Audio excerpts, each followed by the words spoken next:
ഇതുവരെ അഭ്യൂഹങ്ങൾ, ആരോപണങ്ങൾ, ആക്ഷേപങ്ങൾ, പുകമറയൊക്കെ നിന്നിരുന്ന വാർത്തയാണ്. ഭാരത US ഇടക്കാല വാണിജ്യ കരാർ ധാരണയിലെ മാനദണ്ഡങ്ങൾ അംഗീകരിച്ച് ഇരു രാജ്യങ്ങളും സംയുക്ത പ്രസ്താവന പുറപ്പെടുവിച്ചിരിക്കുകയാണ്. ഭാരതത്തിന് മേൽ ചുമത്തി 25% അധിക താരിഫ് 18% ആയി അമേരിക്ക കുറച്ചു. റഷ്യയിൽ നിന്ന് എണ്ണ വാങ്ങുന്നതുമായി ബന്ധപ്പെട്ട് ഭാരതത്തിന് മേൽ ചുമത്തിയ പിഴ താരിഫ് ഒഴിവാക്കുന്നതിനുള്ള ഉത്തരവും ട്രംപ് ഒപ്പുവെച്ചു. ഭാരതത്തിൽ നിന്നും വാങ്ങുന്ന വിമാന ഘടകങ്ങൾക്ക് ചുമത്തിയ താരിഫും അമേരിക്ക ഒഴിവാക്കും. അടുത്ത 5 വർഷത്തിനുള്ളിൽ അമേരിക്കയിൽ നിന്ന് $500 ബില്യൺ ചരക്കുകൾ ഭാരതം ഇറക്കുമതി ചെയ്യും. ഐസൻ ജോസ് ചേരുകയാണ് ഇന്റർനാഷണൽ ഡെസ്കിൽ നിന്ന്. ഐസൻ ജോസ്, നമസ്തേ, ഗുഡ് മോർണിംഗ്. ഒടുവിൽ ആശയക്കുഴപ്പങ്ങൾ മാറുന്നു, അഭ്യൂഹങ്ങൾക്കൊക്കെ ഇനി വിട. എന്തൊക്കെയാണ് സേലിയന്റ് ഫീച്ചേഴ്സ്, പ്രധാന ഘടകങ്ങൾ, ഭാരതത്തിനുണ്ടാകുന്ന നേട്ടം എന്തൊക്കെയാണ്? ട്രംപിൻ്റെ താരിഫ് ഭീഷണിയും കണ്ണുരുട്ടലും ഒക്കെ അവസാനിച്ചു. ഐസും. തീർച്ചയായും പ്രദീപുള്ള, ട്രംപിൻ്റെ താരിഫ് ഭീഷണി ഏതാണ്ട് ദുർബലമായി കഴിഞ്ഞു എന്ന് തന്നെയാണ് മനസ്സിലാക്കാൻ സാധിക്കുന്നത്. കാരണം ദുർബലമായി കഴിഞ്ഞു എന്നതിന് തെളിവുകളാണ് കഴിഞ്ഞ മാസങ്ങളായി നമുക്ക് പുറത്തു വരികയും ചെയ്തിരുന്നത്. അമേരിക്കയിൽ തന്നെ ആഭ്യന്തരമായ രാഷ്ട്രീയ എതിർപ്പുകൾ ഉണ്ടാകുന്നു, ഭാരതവുമായുള്ള ബന്ധം തകരുന്നു എന്ന രീതിയിലുള്ള അതിരൂക്ഷമായ വിമർശനം ട്രംപിനെതിരെ ഉണ്ടാകുന്ന ഒരു സാഹചര്യം, ഈ താരിഫ് സംബന്ധിച്ച ഗൗരവമേറിയ ചില ചർച്ചകളെല്ലാം തന്നെ ജുഡീഷ്യൽ തലത്തിലൊക്കെ നടക്കുന്നൊരു സാഹചര്യം ഉണ്ടാകുന്ന ഒരു പശ്ചാത്തലമാണ് ഈ ട്രംപിൻ്റെ അധിക താരിഫ് അവിടെ ഉണ്ടാക്കിയ രാഷ്ട്രീയ ചലനങ്ങൾ. ആ ഒരു പശ്ചാത്തലത്തിൽ കൂടിയാണ് ഭാരതത്തിൻ്റെ എതിരെ ചുമത്തിയ അധിക താരിഫ്. തീർച്ചയായും ഭാരതത്തിൻ്റെ കർശനമായ ചില നിലപാടുകളുണ്ടായിരുന്നു. ഏതെങ്കിലും അധിക താരിഫ് ചുമത്തിയോ അല്ലെങ്കിൽ അത്തരത്തിലുള്ള നീക്കങ്ങൾ നടത്തിയോ ഭാരതത്തിൻ്റെ വാണിജ്യ എഗ്രിമെൻറ്റുകളിലോ മറ്റോ ഇടപെടാൻ ആരെയും അനുവദിക്കില്ല എന്ന നിലപാടിന് കിട്ടിയ ഒരു അംഗീകാരം കൂടിയാണ് ട്രംപ് അധിക താരിഫ് കുറച്ചത്. ഇനി വസ്തുതയിലേക്ക് കടക്കുകയാണെങ്കിൽ 25% അധിക താരിഫ്, അതായത് മറ്റു രാജ്യങ്ങൾക്ക് ചുമത്തുന്നത് പോലെ 25% അധിക താരിഫ് ചുമത്തിക്കൊണ്ടുള്ള ഒരു നീക്കമായിരുന്നു ആദ്യം ട്രംപിൻ്റെ ഭാഗത്തു നിന്നുണ്ടായത്. അതിൽ ആ 25% താരിഫ് 18% താരിഫാക്കി ചുരുക്കിയിരിക്കുന്നു എന്നതാണ് ഏറ്റവും പ്രധാനപ്പെട്ട ഘടകം. അതുപോലെ തന്നെ മറ്റൊരു പ്രധാന ഘടകം എന്ന് പറയുന്നത് റഷ്യയിൽ നിന്നും എണ്ണ വാങ്ങുന്നതുമായി ബന്ധപ്പെട്ട് 25% അധിക താരിഫ് പിഴ താരിഫായി ഉൾപ്പെടുത്തിയിരുന്നു. ആ പിഴ താരിഫായി ഉൾപ്പെടുത്തിയ ആ ഉത്തരവ് ട്രംപ് അത് തിരുത്തിക്കൊണ്ട്, ആ പിഴ താരിഫ് ഏർപ്പെടുത്തിയ ഉത്തരവ് തിരുത്തിക്കൊണ്ട് അല്ലെങ്കിൽ അത് പിൻവലിച്ചുകൊണ്ടുള്ള ഒരു ഉത്തരവും ട്രംപ് പുറപ്പെടുവിക്കുകയും ചെയ്തു എന്നതാണ്. നിലവിൽ 50% താരിഫെങ്കിൽ, അതായത് 50% താരിഫാണ് ഇന്ത്യൻ ഉൽപ്പന്നങ്ങൾ അമേരിക്കയിൽ എത്തുമ്പോൾ ചുമത്തിയിരുന്നതെങ്കിൽ ഇന്ന് അത് 18% ചുരുങ്ങിയിരിക്കുന്നു എന്നതാണ് യാഥാർത്ഥ്യം.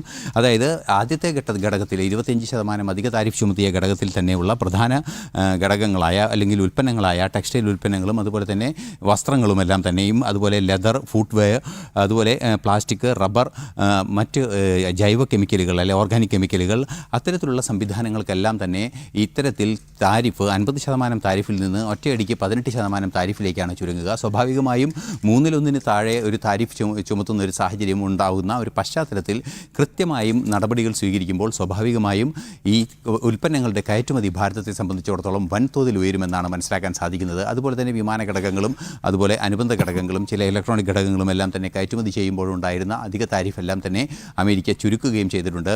ഭാരതത്തിൻ്റെ വ്യോമയാന രംഗത്തുണ്ടാകുന്ന അല്ലെങ്കിൽ എയറോനോട്ടിക്സ് രംഗത്തെ നിരവധിയായ ഗവേഷണങ്ങളും ഏവിയോണിക്സ് രംഗത്തെ നിരവധിയായ ഗവേഷണങ്ങളുടെ ഉൽപ്പന്നങ്ങളുണ്ട് അമേരിക്കയിലേക്ക് കയറ്റുമതി ചെയ്യുന്നത്. അവയ്ക്കെല്ലാം തന്നെ അമേരിക്ക ചുമത്തുന്ന അധിക താരിഫ് കുറയ്ക്കുന്നതോടുകൂടി ആ വിപണി ശക്തമായി തുറന്നു കിട്ടുന്ന ഒരു പശ്ചാത്തലം ഉണ്ടാകുമെന്നതാണ് യാഥാർത്ഥ്യം. മറ്റൊരു പ്രധാന ഘടകം എടുത്തു പറഞ്ഞത് ഈ അഗ്രികൾച്ചറൽ ഉൽപ്പന്നങ്ങളിൽ കാർഷികോൽപ്പന്നങ്ങളിൽ കൃത്യമായൊരു നിബന്ധന ഭാരതം മുന്നോട്ട് വെച്ചിരുന്നു. ആ നിബന്ധന ഭാരതത്തിൻ്റെ ഡയറിയെയും അതുപോലെ തന്നെ അനുബന്ധ വിഷയങ്ങളെയൊന്നും ബാധിക്കുന്ന സാഹചര്യങ്ങളാകരുത് എന്നായിരുന്നു. അത് ഉൾപ്പെടുത്താതെ തന്നെയാണ് മറ്റു വസ്തുക്കളുടെ ഇറക്കുമതി സംബന്ധിച്ച് ഒരു ധാരണയിലെത്തിയിരിക്കുന്നത്. ഇപ്പോൾ നമുക്ക് മനസ്സിലാക്കാൻ സാധിക്കുന്നത് ഭാരതത്തിൻ്റെ ആഭ്യന്തര മാർക്കറ്റിൽ ശക്തമായ മത്സരക്ഷമത ഉറപ്പാക്കി വില കുറവിൽ അല്ലെങ്കിൽ കാര്യക്ഷമമായ വിലയിൽ പണപ്പെരുപ്പത്തെ പോലും നിയന്ത്രിക്കാവുന്ന രീതിയിൽ ഉൽപ്പന്നങ്ങൾ ഭാരതത്തിൽ ലഭ്യമാക്കാനും സ്വാഭാവികമായും ഭാരതത്തിൻ്റെ ഉൽപ്പന്നങ്ങൾക്ക് ഈ 50% അധിക താരിഫ് എന്ന വൈതരണി കടന്ന് കൃത്യമായും വലിയൊരു വിപണി തുറന്നു കിട്ടുകയും ചെയ്യുന്ന ഒരു വിശാലമായ പശ്ചാത്തലമാണ് ഈ ധാരണയുടെ ഭാഗമായി ഉണ്ടായിരിക്കുന്നത്. ഈ ധാരണയുടെ അടിസ്ഥാന ഘടകങ്ങൾ ഫ്രെയിംവർക്ക് എന്ന പരാമർശത്തിലുള്ള അല്ലെങ്കിൽ അതിൻ്റെ അടിസ്ഥാന ഘടകങ്ങളും മാനദണ്ഡങ്ങളും എല്ലാം തന്നെ കൃത്യമായും ഇപ്പോൾ വിജ്ഞാപനം ചെയ്തിരിക്കുന്നു സംയുക്ത പ്രസ്താവനയിലൂടെ എന്നാണ് മനസ്സിലാക്കാൻ സാധിക്കുന്നത്. നമ്മൾ ദൃശ്യങ്ങളിൽ കാണുന്ന സംയുക്ത പ്രസ്താവനയെല്ലാം തന്നെ അതുമായി ബന്ധപ്പെട്ട വിഷയങ്ങളാണ് സൂചിപ്പിക്കുകയും ചെയ്യുന്നത്.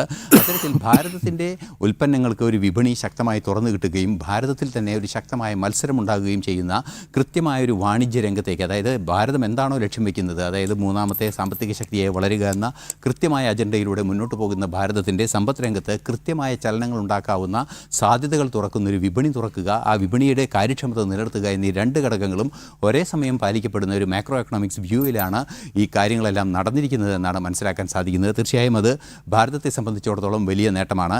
നിലവിൽ ആ ലഭ്യമാകുന്ന വിവരങ്ങളിൽ ഏറ്റവും പ്രധാനപ്പെട്ട ഘടകം, സംയുക്ത പ്രസ്താവനയിലെ ഏറ്റവും പ്രധാനപ്പെട്ട ഘടകം, ഇന്ന് വരെ ചുമത്തിയിരുന്ന 50% അധിക താരിഫ് എന്നത് 18% പൂർണ്ണമായും ചുരുങ്ങിയിരിക്കുന്നു എന്നതാണ്. മാത്രമല്ല, ഈ റഷ്യയിൽ നിന്ന് എണ്ണ വാങ്ങുന്നത് സംബന്ധിച്ച് അനാവശ്യമായി ചുമത്തിയ താരിഫ് ഒരു തെറ്റായ നീക്കമായിരുന്നു എന്ന് കൃത്യമായും ഭാരതം അറിയിച്ചിരുന്നു. അതും കൂടി കൃത്യമായി അമേരിക്കയ്ക്ക് ബോധ്യപ്പെട്ടിരുന്നു. ഐസൻ, വളരെ പെട്ടെന്ന് രണ്ട് കാര്യങ്ങൾ കൂടി. ഒന്ന്, ഈ പറയുന്ന ഉമ്മാക്കി വിരട്ടൽ ഭീഷണി ഭാരതത്തോട് നടക്കില്ല എന്നുള്ള കൃത്യമായ നിലപാടും സന്ദേശവുമാണ് ഭാരതം US-ന് നൽകിയതും ഭാരതം ലോകത്തിന് നൽകിയതും. അത് അംഗീകരിച്ചിരിക്കുന്നു, വഴങ്ങിയിരിക്കുന്നു ഡൊണാൾഡ് ട്രംപ്. രണ്ട്, ഒരർത്ഥത്തിൽ നമുക്ക് ഇരട്ടി മധുരമായില്ല. കാരണം ഈ ചുമത്തിയ അന്യായമായ താരിഫ് നമ്മളെ ബാധിക്കാതിരിക്കാൻ ഭാരതം കൈക്കൊണ്ട ചില നടപടികൾ, ചില പ്രതിരോധ നടപടികളെന്നോ ചില പുതിയ തന്ത്രങ്ങൾ എന്നോ പറയാവുന്ന, ഒന്ന് GST-യിൽ വരുത്തിയ ഇളവ്, രണ്ട് യൂറോപ്യൻ യൂണിയൻ അടക്കം ഉള്ള കൂട്ടായ്മകളുമായും മറ്റു രാജ്യാന്തര സംഘടനകളുമായും മറ്റു രാജ്യങ്ങളുമായും വളരെ വേഗത്തിൽ സ്വതന്ത്ര വ്യാപാര കരാർ നടപ്പാക്കുകയും ആ വിപണികൾ തുറക്കുകയും ചെയ്യാൻ എടുത്ത ഒരു സ്ട്രാറ്റജിക് മൂവ്, തന്ത്രപരമായ നീക്കം. അങ്ങനെ രണ്ട് നേട്ടം ഇതോടുകൂടി ഉണ്ടായിരിക്കുന്നു എന്ന് പറയാമോ, വ്യാഖ്യാനിക്കാമോ? തീർച്ചയായും പ്രദീപുള്ള അത്തരത്തിൽ തന്നെയാണ് വ്യാഖ്യാനിക്കേണ്ടത്. കാരണം എടുത്തു പറയേണ്ടത് അതിന് പ്രകടമായൊരു ഘടകം കൂടി നമുക്ക് സൂചിപ്പിക്കാൻ സാധിക്കും. അമേരിക്ക റഷ്യയിൽ നിന്നും എണ്ണ ഇറക്കുമതി ചെയ്യുന്ന ഭാരതത്തിനെതിരെ അധിക താരിഫ് ചുമത്തണം, അല്ലെങ്കിൽ 25% താരിഫ് ചുമത്തണമെന്ന് യൂറോപ്യൻ യൂണിയൻ രാജ്യങ്ങളോട് നിർദ്ദേശിച്ചൊരു സാഹചര്യമുണ്ടായിരുന്നു. ആ നിർദ്ദേശത്തെ അപ്പാടെ തള്ളിയാണ് യൂറോപ്യൻ യൂണിയൻ ഭാരതവുമായി സ്വതന്ത്ര വ്യാപാര കരാർ ഒപ്പുവെച്ചത്. അത് അന്നേ തന്നെ ഒരു അമർഷത്തിലേക്കാണ് അമേരിക്കയുടെ ട്രഷറി സെക്രട്ടറിയെ കൊണ്ടെത്തിക്കുകയും അദ്ദേഹം പറയുകയും ചെയ്തത്. അത്തരത്തിൽ ഈ താരിഫ് ചുമത്തണമെന്നാവശ്യപ്പെട്ടപ്പോൾ ആ താരിഫ് ചുമത്താതിരിക്കുകയും, ആ ചുമത്താതിരുന്നതിന് കാരണം ഈ സ്വതന്ത്ര വ്യാപാര കരാറിനുള്ള നീക്കമായിരുന്നു എന്ന് അമർഷത്തോടെ പറയുകയും ചെയ്ത ട്രഷറി സെക്രട്ടറിയുടെ നിലപാട് നമ്മൾക്ക് നേരിട്ട് കണ്ടതാണ്. അത്തരത്തിലുള്ളൊരു സാഹചര്യം, അതായത് നേരത്തെ നമ്മൾ സൂചിപ്പിച്ചിരുന്നതുപോലെ ഏത് രാഷ്ട്രങ്ങൾ തമ്മിലാണോ സഖ്യമുണ്ടാകിയിരുന്നത് നേരത്തെ, ആ രാഷ്ട്രങ്ങളുടെ സഖ്യ സ്വഭാവത്തെ പൂർണ്ണമായും തകർത്തെറിഞ്ഞ് കൃത്യമായി ഭാരതം ആ രാഷ്ട്രങ്ങളുമായി വാണിജ്യ സഹകരണം, അതുപോലെ തന്നെ മറ്റു രീതിയിലുള്ള പശ്ചാത്തല വികസന സൗകര്യം, അത്തരത്തിലുള്ള രംഗങ്ങളിലെല്ലാം കാര്യമായി ഇടപെടുന്ന ഒരു സാഹചര്യം യൂറോപ്യൻ യൂണിയനുമായി ഉണ്ടാവുകയും ചെയ്തു. നമുക്കറിയാവുന്നതാണ് India middle east Europe corridor എന്നൊക്കെ പറയുന്ന, ട്രേഡ് കോറിഡോർ എന്ന് പറയുന്ന സംവിധാനങ്ങളൊക്കെ യാഥാർത്ഥ്യമാക്കുന്നതിനുള്ള നീക്കങ്ങൾ അതിശക്തമായി ആരംഭിക്കുന്ന ഒരു സാഹചര്യവും ഉണ്ടായി. അത്തരത്തിലുള്ള ചില കൃത്യമായ സൂചനകളുടെ കൂടി അടിസ്ഥാനത്തിലാണ് ചൈന, റഷ്യ, ഇന്ത്യ ബന്ധം ശാക്തീകരിക്കുന്നതിനുള്ള നീക്കം നടന്നത്. ഈ വിഷയവും കൃത്യമായി അമേരിക്കയിൽ വിമർശിക്കപ്പെട്ടു എന്നതാണ് യാഥാർത്ഥ്യം. അമേരിക്കയിൽ ട്രംപിനെതിരായ വിമർശനമായി ഉയർന്നത് ഭാരതം ചൈനയോടടുക്കാനുള്ള ഒരു സാഹചര്യം ഒരുക്കുകയാണ് ഇത്തരത്തിൽ താരിഫ് എന്നതെല്ലാമാണ്. പക്ഷേ ഭാരതത്തിനെ സംബന്ധിച്ചിടത്തോളം ഭാരതത്തിൻ്റെ നിലപാട് 140 കോടി ജനങ്ങളുടെ, അല്ലെങ്കിൽ 140-ലേറെ കോടി വരുന്ന ജനങ്ങളുടെ ഊർജ്ജ സുരക്ഷയും അവരുടെ സ്വസ്ഥമായ ജീവിതവും അവിടുത്തെ സാമ്പത്തിക വളർച്ചയും, അത്തരത്തിലുള്ള ഭാരതം എന്ന രാജ്യം ജനങ്ങളോട് ഉത്തരവാദിത്വം കാണിക്കുന്നതിൻ്റെ ഭാഗമായുള്ള നടപടികളാണ് തങ്ങളുടെ ഭാഗത്തു നിന്നുണ്ടാകുന്നതെന്ന് ഊന്നിപ്പറയുകയും സ്വാഭാവികമായും മറ്റു രാജ്യങ്ങളുമായി ഏതാണോ വിപണി തകർന്നത്, എവിടെയാണോ വിപണി നഷ്ടപ്പെടാൻ സാധ്യതയുള്ളത്, ആ വിപണി കൃത്യമായി മറ്റ് ചാനലുകളിലൂടെ കണ്ടെത്താൻ കൃത്യമായി സാധിക്കുകയും ചെയ്തു. മറ്റൊരു പ്രധാന ഘടകം കൂടി എടുത്തു പറയേണ്ടത്, പിഴ താരിഫ് ചുമത്തിയ വിഷയത്തിൽ, എണ്ണ ഇറക്കുമതിയുമായി ബന്ധപ്പെട്ട വിഷയത്തിൽ ഭാരതത്തിൻ്റെ നിലപാട്, എണ്ണ ഇറക്കുമതിയിൽ ആവശ്യത്തിന്, ഭാരതത്തിൻ്റെ ഊർജ്ജാവശ്യത്തിനനുസരിച്ച് തന്നെ നിലപാടെടുക്കുമെന്നാണ് ഇക്കഴിഞ്ഞ ദിവസം, അതായത് 2 ദിവസം മുമ്പ് വിദേശകാര്യ വക്താവ് കൂടി അറിയിച്ചിരുന്നത്. ഇന്നലെ വിദേശകാര്യ വക്താവ് അറിയിച്ചത് അത്തരത്തിലുള്ള കൃത്യമായ നിലപാടുകൾ കഴിഞ്ഞ ദിവസം, 2 ദിവസം മുമ്പ് വിദേശകാര്യ വക്താവിൻ്റെ ഭാഗത്തു നിന്ന് നമ്മൾ കേൾക്കുകയും കൂടി ചെയ്തതാണ്. അത്തരത്തിൽ എണ്ണ ഇറക്കുമതിയുമായി ബന്ധപ്പെട്ട് എന്താണോ ഭാരതം സ്വീകരിക്കുന്ന നിലപാട്, ആ നിലപാട് ഭാരതത്തിലെ ജനങ്ങളുടെ ഊർജ്ജാവശ്യത്തിനനുസരിച്ചാണ് എന്ന് കൃത്യമായി അമേരിക്കയെ ബോധ്യപ്പെടുത്താനും സാധിച്ചു. മാത്രമല്ല, ഈ യൂറോപ്യൻ യൂണിയനുമായുള്ള സ്വതന്ത്ര വ്യാപാര കരാർ കൃത്യമായി യാഥാർത്ഥ്യമായ ഒരു പശ്ചാത്തലത്തിൽ തുടർന്നും ഇത്തരം അധിക താരിഫ് ചുമത്തുന്നത് ഉൾപ്പെടെയുള്ള നീക്കങ്ങൾ ലോകത്തിലെ തന്നെ ഏറ്റവും വലിയ ജനസംഖ്യയായ ഭാരതത്തിൻ്റെ വലിയ വിപണിക്ക് നേരെ നീങ്ങുകയാണെങ്കിൽ വലിയ ആഘാതങ്ങൾ സൃഷ്ടിക്കുമെന്ന് തിരിച്ചറിയുകയും സ്വാഭാവികമായും ഭാരതത്തിൽ നിന്നും വൻതോതിൽ കയറ്റുമതി ചെയ്യുന്ന ഉൽപ്പന്നങ്ങൾ അവിടെ അമേരിക്കയിൽ വിലവർദ്ധിക്കുന്ന ഒരു സാഹചര്യം, 50% താരിഫ് എന്ന് പറയുമ്പോൾ വൻ വിലയായി മാറുന്ന ഒരു സാഹചര്യം ഉണ്ടാവും. ആ ഒരു സാഹചര്യം അവിടെയുള്ള സാധാരണക്കാരെ ബാധിക്കുന്ന ഒരു പശ്ചാത്തലം കൂടി, കൺസ്യൂമർ ഗുഡ്സിലൊക്കെ തന്നെ വലിയ രീതിയിൽ അത് ആഘാതങ്ങൾ സൃഷ്ടിക്കുന്ന ഒരു സാഹചര്യം ഉണ്ടായിരുന്നു. പ്രത്യേകിച്ചും തുണിത്തരങ്ങളുടെ കാര്യത്തിലും, അതുപോലെ തന്നെ ടെക്സ്റ്റൈൽ ഉൽപ്പന്നങ്ങളുടെയും, അതുപോലെ തന്നെ റെഡിമെയ്ഡ് വസ്ത്രങ്ങളുടെയും എല്ലാം കാര്യത്തിൽ വലിയ രണ്ട് കാര്യങ്ങൾ കൂടി വളരെ പെട്ടെന്ന്, സമയം അതിക്രമിക്കുകയാണ്. ഒന്ന്, ടെക്സ്റ്റൈൽ മാത്രമല്ല, കേരളത്തിനെ അടക്കം ബാധിക്കുന്ന സമുദ്രോൽപ്പന്നങ്ങൾ, മെറൈൻ പ്രോഡക്ട്സ്, അതിൻ്റെ കയറ്റുമതിക്ക് വലിയ പ്രശ്നമുണ്ടാകും എന്നുള്ള തരത്തിലുള്ള വിലയിരുത്തലുകൾ ഉണ്ടായിരുന്നു. എന്തായാലും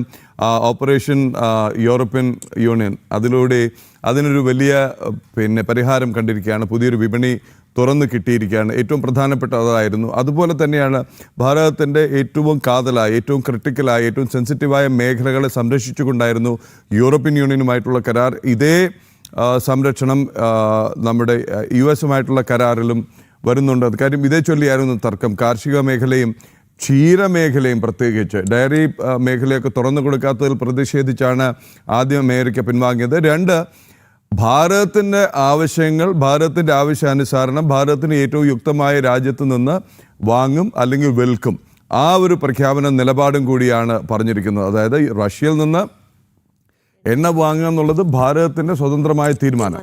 ഭാരതം എവിടെ നിന്ന് എത്ര രൂപയ്ക്ക് എണ്ണ വാങ്ങണം എന്ന് തീരുമാനിക്കേണ്ടത് മറ്റൊരു രാഷ്ട്രം അല്ലെങ്കിൽ മറ്റു രാഷ്ട്രങ്ങളായിരുന്നു, അല്ലെങ്കിൽ വിദേശ ശക്തികളായിരുന്ന ഒരു കാലം ഉണ്ടായിരുന്നു. ആ കാലം മാറി എന്നുള്ള കൃത്യമായ സൂചന നൽകിക്കൊണ്ടാണ് ഭാരതം വഴങ്ങാതിരുന്നതും ട്രംപ് ഈ താരിഫ് എന്നുള്ള അപ്രായോഗികമായ അബദ്ധജടിലമായ ചില പ്രഖ്യാപനങ്ങളും നടപടികളുമായി മുന്നോട്ട് പോയതും സ്വന്തം നാട്ടിൽ തന്നെ തിരിച്ചടി ഏറ്റുവാങ്ങിയതും വിമർശനം ഏറ്റുവാങ്ങിയതും. അപ്പോൾ കാർഷിക മേഖല, ക്ഷീരമേഖല അടക്കമുള്ള ഭാരതത്തിൻ്റെ സെൻസിറ്റീവായിട്ടുള്ള മേഖലകൾ സംരക്ഷിച്ചുകൊണ്ട്, 2, എണ്ണ ഇറക്കുമതി അടക്കമുള്ള കാര്യങ്ങളിൽ ഭാരതത്തിൻ്റെ സ്വതന്ത്ര പരമാധികാരം നിലനിർത്തിക്കൊണ്ട്, ഭാരതത്തിൻ്റെ സമ്പൂർണ്ണമായ സ്വാതന്ത്ര്യം നിലനിർത്തിക്കൊണ്ട്, ഭാരതത്തിൻ്റെ താല്പര്യങ്ങൾക്ക് ഏറ്റവും യുക്തമായ രീതിയിലുള്ള തീരുമാനങ്ങൾ എടുക്കാനുള്ള സ്വാതന്ത്ര്യവും അവകാശവും നിലനിർത്തിക്കൊണ്ടുള്ള ഒരു കരാറാണ് എന്നുള്ളത് ശുഭസൂചകം തന്നെയല്ലേ?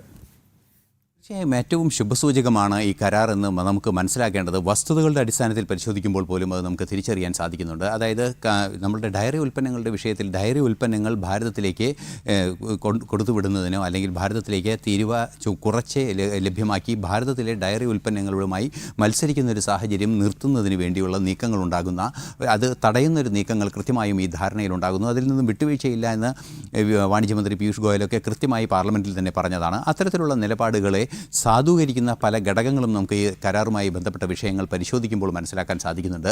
അതിൽ പ്രധാനപ്പെട്ട ഘടകം എന്ന് പറയുന്നത് ഐസൻ ജോസ് ആണ് ഭാരത US സ്വതന്ത്ര വ്യാപാര കരാറിന്റെ വിശദാംശങ്ങൾ നൽകിയത്.